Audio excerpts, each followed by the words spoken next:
So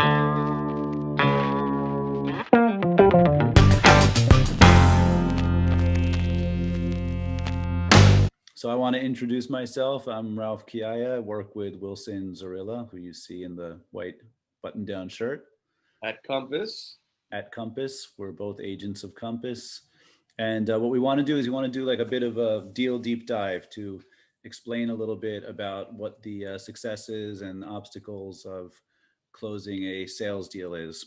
So Wilson, what's the first one we're going to talk about? We're going to do two different deals back to back. Yeah, we'll be this one. The first one will be 1198 Hancock Street, Brooklyn, New York, 11221. It's a three-family brick brownstone building, 20 Nice. by Where is that? 14. That's Bushwick.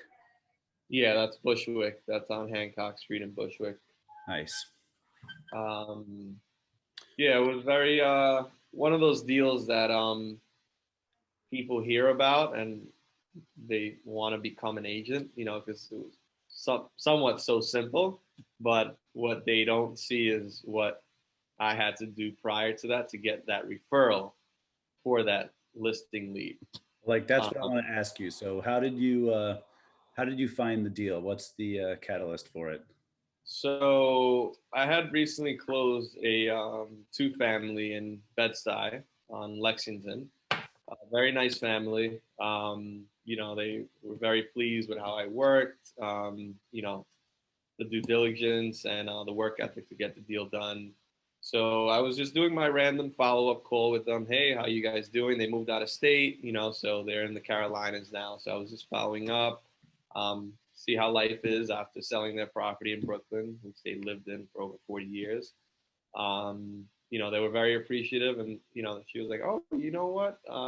I meant to tell you, one of my ex manager, she used to work at Interfaith Hospital. She's like, she's looking to sell her house, her family's house, and she was asking me who I used. So I'm like, oh, okay, great. You could send her my number, or vice versa. Give me her number. I'll give her a call." And which she did. She sent it to me. I followed up right away that day, and within the hour, I was on the phone with her and her brother, which owned property together. It was an investment property. I was able to run a comparative market analysis for her, which is basically an analysis showing her comparable homes in the area that have recently sold. And we came up with a price. Came up with the price of 1.1 million for the condition of the property and where it's located. Did you see the property in person at that point? No, I've actually never been in the property. That's another interesting twist It's of a this. pretty interesting twist. I've only driven by it because it was occupied at the time, Right. and they had sent me like some older photos. It looked a little dated. That's how I came up with my number as well. But no, I never physically been in the property till this day. Do you remember the highs and lows of the comps that you used? Like, was that somewhere in the middle? Was That Yeah, that was kind of in the middle. Obviously, when you're doing comps, you have to consider who the seller is, who the buyer is. If it's an investor buying the property, they're probably getting it a little below market value. If it's an end user, which is usually like a first and last name as the buyer, they're usually buying a turnkey property, which is ready to live in, as right. opposed to what an investor would be buying. So obviously, those prices are going to vary. So obviously, you have to take that into consideration when running comparables. Totally. So that leads me to the next question, which is how did you find the buyer and, what did you do marketing wise? Yeah, so as soon as I got the listing agreement signed, I called one of my cash buyers. We've done a couple deals together in Bushwick. He loves buying in Bushwick. Nice. I told him, I just locked this exclusive in. Would you be interested? Because I know this is pretty much cookie cutter what he looks for. 20-foot wide, three-family brownstone in the Bushwick area where he can gut and make it into more units or redevelop it somehow. So I called him. As soon as I called him, he said, "Hey, give me 5 minutes. I'll call you back." He ran the comps for himself, and he's like, hey, I can offer $1 million cash. And I had only put it up on Compass Coming Soon. It wasn't even What's legitimately on Street listed. Easy? No, it never was on Street Easy. Yeah, so I called him. He gave a nice offer. It was only 100 grand lower than what they were asking. They considered it for a couple days, and they were kind of back and forth for a little bit. And I told them, hey, listen, we could get a little more on market, right? But you have to take this into consideration. It could be sitting on the market 45 to 60 days. Or in the midst of a pandemic. Do you really want people coming in and out of the house with tenants in there? So it's kind of taking that route where they don't have the stress of being listed. Oh my God, we don't have a buyer yet. It's been 30 days. It kind of takes away all that stress. One, two, you take away the stress of going through a bank and getting the buyer approved with a mortgage and so on when this buyer is coming in with cash. Yeah, No that's one's awesome. So much more necessary. certain. Yeah, and it kind of expedites the process. Now, what kind of slowed this deal down a little bit, we put it in contract in like August and we finally closed in December, was one of the conditions the buyers wanted was they wanted it delivered vacant. So obviously they had to give them 60 to 90-day notice. You need to vacate the property. Luckily, there was only 2 apartments occupied. One of them was already vacant.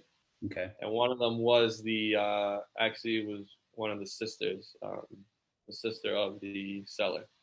Did you So do any problem solving to kind of get that vacant? What did they say to the? yeah, they had called me for advice, like, should we offer them money? Like, how much money is legitimate to offer them? Right. I kind of walked them through what we usually hear. Pay for their moving costs, the broker fee if there's any in the next apartment they're moving to, which they did, and luckily they weren't hassles. Uh, any big hurdles in that sense, they were all pretty receptive to it. So Oh, nice. That's good. I guess being the sister helps. yeah. So then when did you close? What was the actual? It was in December. Closing date was on the 9th, I believe, of this month. Let's see. Yeah, it was on the 9th. Were there any complications to the closing, or was that pretty straightforward? Well, yeah, we were actually supposed to close because they had delivered the property vacant in the middle of last month, like middle of November. And the buyer's hard money fell through. So he had to Well, go that's a through the complication. process. Yeah, Yeah. actually, I'm sorry. Let's back up a little bit. So like you called that buyer straight away when you knew you had the listing. What's the reason you called him? Like what are his qualifications? Why did you think it would be right for him? Because that's, like I said, that's what he looks for, the dimension of the building, 20 by 50, 3 family in Bushwick. And he's How does he looking. usually get funding? What's They his? usually do either hard money or, in this case, obviously the hard money fell through. Luckily, a week later, he's like, we might need another 30 days to get, another hard money guy in there to do an inspection, appraise it for us, and so on. So we were kind of like taken back. I'm like, do I need to reach out to other buyers at this point? He's like, don't worry about it. We're still going to get it done. So luckily, a week goes by and he calls us. He's like, hey, I just sold the property, so I'm on a 1031. We can close within the next couple of days. That's awesome. Yeah, so it kind of worked out. Explain what a 1031 is real quick. So a 1031 exchange is, say you sell a property, you take the proceeds or the profits, and you have, what is it, 60 days to identify, or 30 days to identify. Longer. I think even 90 days. Wait, how long do you have? Instead of being taxed on your profits, what they do is you identify a similar property, and you can roll your profits into that without being taxed. You have 45 days. That really is a short amount of time. Yeah. Was it 45 days to identify it, I believe. Yeah, to Right. identify Well, it. to get into contract, you don't have to close within 45. Right. I think that's where you have 6 months to close. So he was Right. able to identify it pretty much instantly. So that's Yeah. not a big deal in this case. And they do that so much that it's kind of clockwork for them. That's what's awesome about this deal. I mean, is that you knew he has a good reputation and you knew that. So you knew he's good for it. Like whether it's hard money or 1031 Right. exchange, you knew he would figure out how to get the financing. You could count on him, which is really cool. Right. I mean, that's a really amazing part of the deal. Um, my last question is, what did you learn from this deal? Um, what did I learn? Good question. Um, what I learned is that an agent is much more than just showing a property or listing a property. You're also buying into their network. So that's very important. A lot of clients, they try to cut corners and not use an agent or try to list a property themselves. But what you discredit is that agent's network that they have. Like if I was just a regular person, that wasn't an agent, I wouldn't have that network to call him. I've done deals with him already, and it wouldn't be as smooth as it was, as it should have been. Yeah. To just pick up, and I consider that kind of lucky as well. In his time frame that he was looking, and It is part luck, but it's definitely you knew who to call. I mean, you knew. right, I mean, he was vetted already. You knew he was good for it, and then you also knew exactly what he was looking for, and that this fit it, which is really cool. right, It's almost like you're just matching two sides, and you knew it would go together well. yeah. It's a lot of that with real estate. It's a lot of matchmaking. It is matchmaking and a little cheerleading. Yeah. So, what did the sellers do after selling? I spoke to the brother. He actually came in to drop off the commission check, and he's just putting a lot of the profits in the stock market. Oh yeah, Um, they've had the property for a while, and they were self-managing, so I guess they were kind of done with managing real estate, and he's putting some money in the stock market now. was there some burnout with managing? I mean, managing is so hard. Yeah, I think it was like a family project. And they were getting way below market rent, what they could have been getting over there. So I think they got it at a great price over 10 years ago. So you can just imagine. And I think they, or at least he's a little past that. He doesn't want to manage property anymore. I know the sister does want to buy a property in Florida as well. So we've been keeping in contact. I've been telling her what we've been doing and investing. So Which part of Florida does she want to invest in? she's not 100% sure, and she calls me a lot for advice as well. So I know her daughter is going to college in Georgia. I think she's going to Emory University. Northern Florida. We should explain a little bit about what we do also, because we're like a multi-headed monster at this point. So like Right. Wilson is probably, I think to kind of put it in priorities, he's agent first and then investor and then maybe third property manager. Um, Yeah. and We want to get rid of that third position. then, so, I mean, also to make that clear, so I do property management in Brooklyn with 448 Property Management, which is, you can just look it up online, 448propertymanagement.com.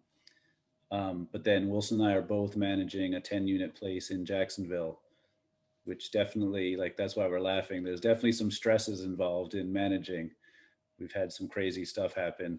Last week we had the drains clog up, which meant that some of the nastier objects came back out into the bathtub and into the grass. So I was just saying we had some clogging and some nasty stuff come up. So that's one of the problems with property management. But as far as our business, that's what we're able to offer people, is we can help people, buy and sell in Brooklyn, but then also in other states, especially in Florida, which is an awesome place to invest right now. And then we can Yeah. help with the property management. We can either be the property managers or set you up with property managers. So that's kind of our one-stop shopping approach. Right. Is there anything to add to Yeah. that? Hit it right on the nose. So, as far as this deal, is there anything else to add to it, or? I think that's it. I think we're good. I mean, it's really a very straightforward deal, actually. Even though there's Yeah. even for that, there's a complication, like the fact that he didn't get the hard money. Do you know why he didn't get the hard money loan? He said they were concerned about the second wave of the virus. Yeah. I mean, this year, just getting funding is really different. Like Yeah, it's been all tough, the man. rules are out the window. Yeah, it's been very tough. Actually, that's something else we can help with. Is I mean, you have tell about Chris a little bit because Chris is a really good resource. Yeah, actually, one of my best friends, Chris, he's a loan officer, and yeah, he's very diligent, and he can get a deal done pretty quickly. Um, And then if and you need more like non-traditional funding, like hard money or private money, that's what we're getting a little bit better about ourselves. And we have yeah, Ralph has been networking a lot with hard money guys and yes. even commercial loaning. How we were able to do that 10 unit in Jacksonville was very impressive. Connecting the dots with the right people and just making We're ourselves pretty much a little bit likable.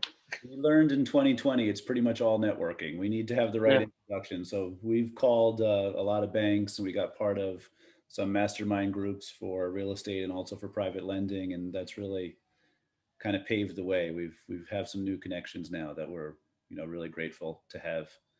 yeah. And what I learned this year too is that commercial lending is so much easier and straightforward than residential.